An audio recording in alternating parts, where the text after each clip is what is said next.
Visitors to the University of Notre Dame often pause before the east door of the Basilica of the Sacred Heart. The inscription there reads, God, Country, Notre Dame. It honors alumni who died in World War I. To generations of graduates, these words have come to define the university. In particular, they describe the career of its President Emeritus, Father Theodore Martin Hesburgh of the Congregation of Holy Cross.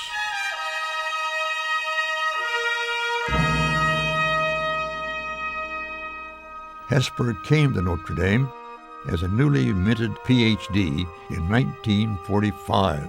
He was to teach theology and serve as chaplain to veterans of another war. He went on to serve as Notre Dame's president for more than 3 decades, transforming the university academically before retiring in 1987. One of the longest and most distinguished tenures in American higher education. His 150 honorary degrees speak to the impact he had on the fields of education and religion.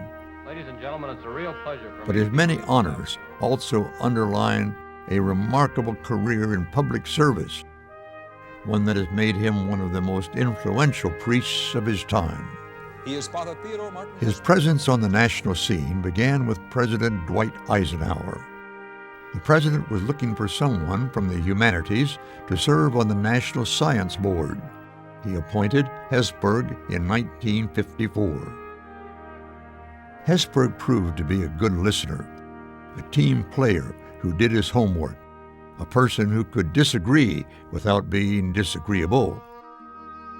Word spread about this young, bright priest, and over a span of a half-century, Hesburgh served on some 150 advisory bodies, 16 of them at the behest of a sitting U.S. president. At one point, a Washington Post columnist observed, "For a few perilous moments last month, the federal government was left dangling without the services of the Reverend Theodore M. Hesburgh." He gave priority to issues that had moral overtones: civil and human rights, third and fourth world development, immigration and refugees, nuclear proliferation. "Unless you do outside things," he once said, "you run out of gas.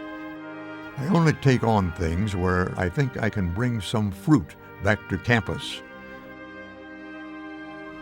I've known Father Hesburgh for a long, long time. His reputation as one who stood for and worked for world peace goes far beyond any political boundaries, far beyond the boundaries of the United States of America. He is a true man of peace, and I have great respect for Father Ted. Hesburgh got to know several of the nation's chief executives as he became a familiar face in Washington. Presidents sought him out for challenging assignments.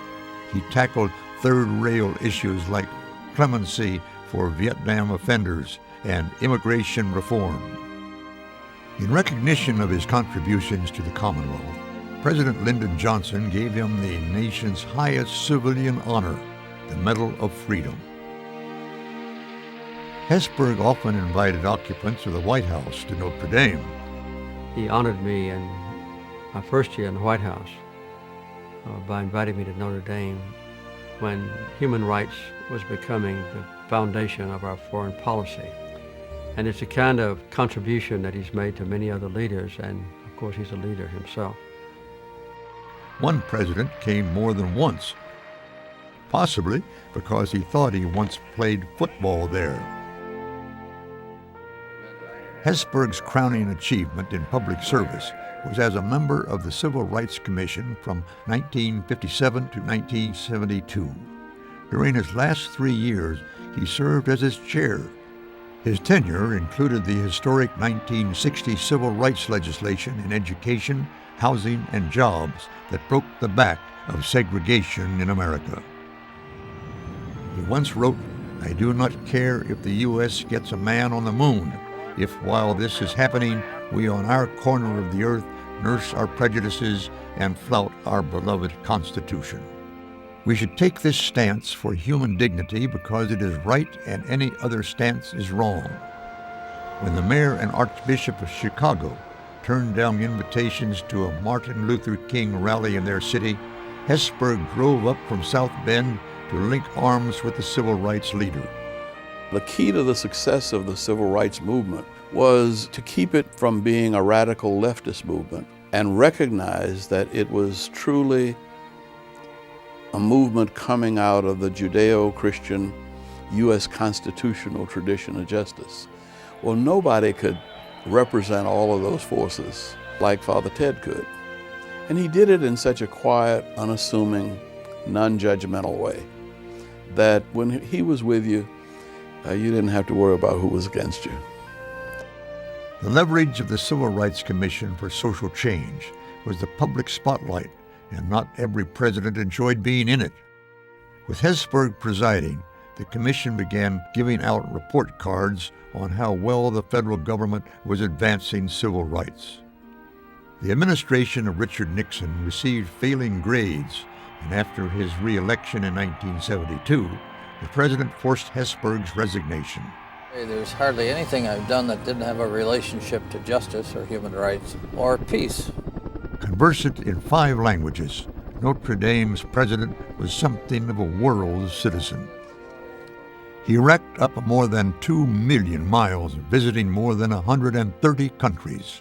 He concentrated on the global issues of poverty and hunger.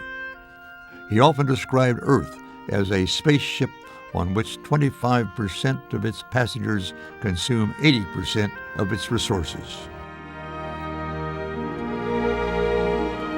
There were many jobs for Hesburgh over the years, but only one identity, that of a priest. In presenting him with the Congressional Gold Medal, President Bill Clinton put it this way.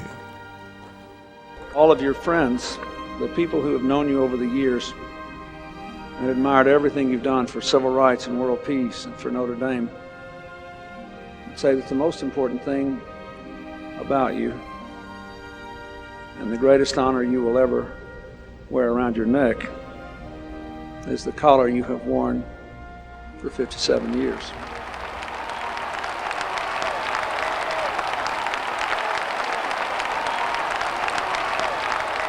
I want to conclude by thanking God that I could be born an American, thanking God that I could live during these years and be inspired by so many wonderful people, including many of you out there.